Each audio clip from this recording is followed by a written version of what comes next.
যে কিনা নিজে দাবি করেছিল আনা রব্বুকুমুল আলা, আমি সমস্ত রবের সবচেয়ে বড় রব হলাম আমি। কে বলেন তো দাবি করেছিল? তার নাম কি? তার নাম হলো ফেরাউন। এই ফেরাউন বলেছিল আনা রব্বুকুমুল আলা, আমি হচ্ছে সবচেয়ে বড় রব। নাউজুবিল্লাহ। এই ফেরাউন যখন এই এলান করেছিল, তার বিবি আসিয়া তার কাছে কলেমা পড়েনি, তার উপরে ঈমান আনেনি। সে ঈমান এনেছিল আমানতু বিল্লাহ, অর্থাৎ আল্লাহর উপরে। এবং ফেরাউনের একজন দাসী ছিল, যে দাসী আল্লাহর উপরে ঈমান এনে মুসা নবীর কলেমা পড়ে মুসলমান হয়েছিল।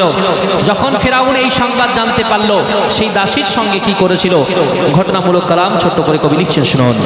একদম নতুন কালাম, আমার নতুন চ্যানেল এমএস মুস্তাকিম ইউটিউব চ্যানেলে।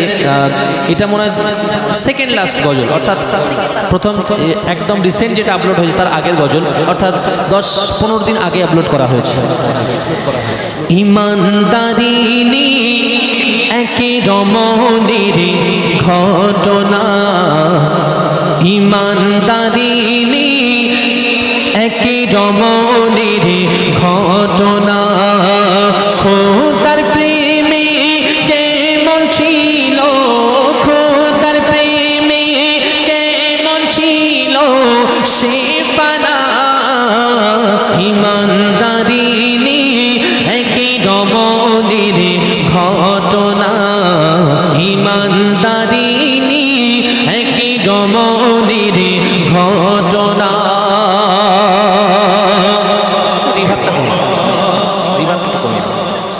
দিলে না রিভাব। তারপর কবি লিখছেন, শুনুন। খোদাই দাবি করে দেখো ফিরআউন, না মানিলে তাহলে করিব খুন। আর সাগি দরবারে এক দাসী যে থাকিত, অতি গোপনে মুসা নবীকে মানিত। শুনে ফিরআউন ক্ষেপে আগুন দেখো না, শুনে ফিরআউন ক্ষেপে আগুন দেখো না। সে দাসী বলে এক আল্লাহ আমার রাব্বানা, ইমানদারিনী একে রমণীর ঘটনা। ফেরাউন লোকজন জোগাড় করলো, একদম একটা মজমা সাজালো।